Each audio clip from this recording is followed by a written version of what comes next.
हरे समुद्र में दूर एक जलपरी अपनी धुन में मग्न इठला कर तैर रही थी। शाम का समय था, ठंडी हवा बह रही थी, सूरज की सुनहरी किरणें समुद्र के पानी पर पड़ रही थी।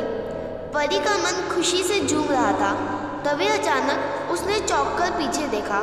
कुछ दूर नाव में दो मछुआरे मछलियाँ पकड़ने के लिए उसी तरफ आ रहे थे। वे आपस में बातें कर रहे थे। एक मछुआरा कह रहा था, हमारी भी क्या ज़िंदगी है, दिन भर मेहनत करने के बाद भी 2 वक्त का खाना नसीब नहीं होता, ऊपर से दूसरे झंझट, कभी बेटा बीमार हो जाता है तो कभी बेटी की शादी की चिंता। हमारी तो रोज़ी रोटी का भी कुछ पक्का नहीं है, कभी समुद्र में तूफान आ गया तो नाव पलट जाती है। हमसे अच्छी तो मछलियाँ हैं, कैसे आनंद से पानी में तैरती हैं, इन्हें ना कोई फिक्र और ना कोई चिंता। उनकी बात सुनकर परी की उत्सुकता जाग उठी। वह सखियों को मछुआरों की बातचीत सुनाने लगी।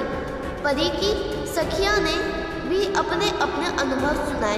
एक परी बोली, हाँ, मैं भी एक दिन तट पर गई तो मैंने एक लड़की को रोते हुए देखा जिसके पिता मर गए थे।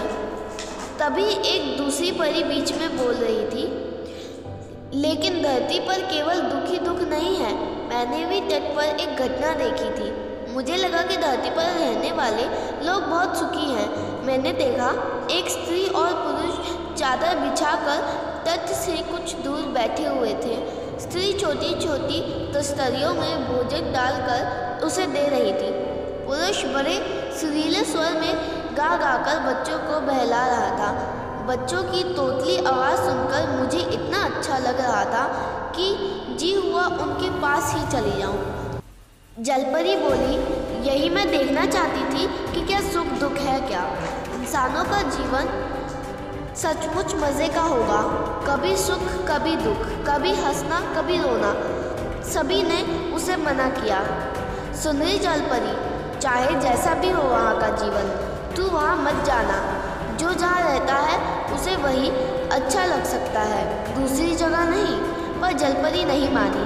वह बूढ़ी जादूगरनी के पास गई। बोली, मौसी मुझे सुंदर सी लड़की बना दो, मैं धरती पर जाना चाहती हूँ ताकि वहाँ के लोगों के सुख दुख को करीब से जान सकूँ। बूढ़ी जादूगरनी ने भी उसे धरती पर जाने से रोका। बहुत समझाया पर जलपरी नहीं मानी। तब जादूगरनी ने उसे एक सुंदर सी लड़की बना दिया। फिर आशीर्वाद देते हुए बोली, जब तुम पर कोई मुसीबत पड़े तो मुझे याद करना, मैं फिर तेरा रूप बदलकर तुझे कुछ भी बना दूंगी। तैरते तैरते जलपरी समुद्र तट पर आ पहुंची। रात काफ़ी हो चुकी थी, चारों ओर एकदम सुनसान लग रहा था। तभी उसे दूर एक टिमटिमाता हुआ प्रकाश दिखाई दिया। लड़की बनी जलपरी उसी दिशा में बढ़ने लगी। घर के द्वार पर पहुंचकर उसने कुंडी खटखटाई। एक खूबसूरत नवयुवक ने दरवाज़ा खोला। परी उसे देखते ही उस पर मोहित हो गई। वह बहाना बनाते हुए बोली, हमारी नाव डूब गई है, बहुत से लोग साथ थे, पता नहीं कोई बचा या नहीं। मैं किसी तरह तैरकर किनारे तक आ पहुंची हूँ। क्या यहाँ रात भर के लिए कोई ठिकाना मिल सकेगा? सुबह सवेरे ही चली जाऊँगी। भीतर उस युवक की माँ खाना बना रही थी। वह वहाँ से चिल्लाकर बोली, बेटा दुखियारी है, बेचारी है, अंदर बुला लो। युवक और उसकी माँ ने लड़की बनी जलपरी का खूब सत्कार किया। उसे पहनने के लिए दूसरे कपड़े दिए, भरपेट स्वादिष्ट भोजन कराया, सोने के लिए नरम मुलायम बिस्तर दिया। सुबह उठकर लड़की ने जाने का दिखावा किया तो युवक की माँ ने उसे रोक लिया। वह उसे इतनी अच्छी लगी कि उसने उसे अपनी बहू बनाने का निश्चय कर लिया। वह अपने बेटे से बोली, अरे बेटा, इतनी सुंदर और भोली लड़की तुझे फिर कहाँ मिलेगी? और फिर बेचारा बेसहारा भी तो है। मैं तो आज ही गांव वालों को दोनों के विवाह की सूचना देने जाऊंगी। कोई शुभ दिन तय करके इसे अपनी बहू बनाऊंगी। सचमुच माँ ने उस दोनों का विवाह धूमधाम से कर दिया। तीनों मिलकर आनंदपूर्वक रहने लगे। पर कुछ दिन बाद जलपरी का मन उचटने लगा। उसे समुद्र में खेलने तैरने की बड़ी इच्छा होने लगी। अपनी सहेलियों की याद सताने लगी। इधर युवक और उसकी माँ से भी उसका लगाव बहुत बढ़ गया था। बेचारी दिन भर बड़ी उलझन में रहती। आखिर उसे एक उपाय सूझ गया। रात में जब सब गहरी नींद में सो जाते, वह घर से निकलती, बनती और उड़कर समुद्र में पहुंच जाती।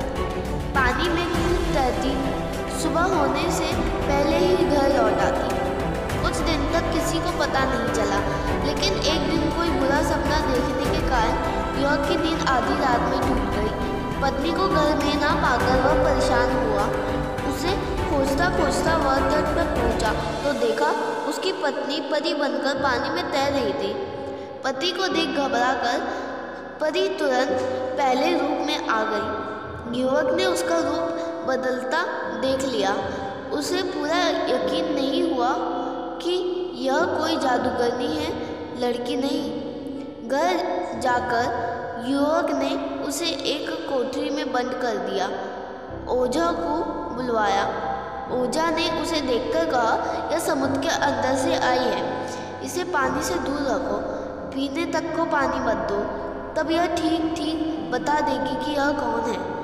तभी तक यह तुम लोगों से झूठ बोलती रही है। लड़के ने वही किया। कुछ ही देर में लड़की बनी जलपरी घबरा गई। वह फूट फूट कर रोने लगी, पर किसी ने उस पर दया नहीं दिखाई। परी को अपनी सहेलियों द्वारा उसे यह आने से मना करना याद आ गया। उसे बूढ़ी जादूगरनी की भी याद आने लगी। अचानक उसे याद आया कि जादूगरनी ने कहा था, तुम जब भी मुझे याद करोगी मैं तुम्हारी मदद अवश्य करूँगी। परी ने जादूगरनी को आवाज़ लगाई। जादूगरनी ने तब अपने जादू से उसे एक नन्ही चिड़िया में बदल दिया। चिड़िया बनकर जलपरी खिड़की के रास्ते से बंद कमरे से बाहर निकल आई।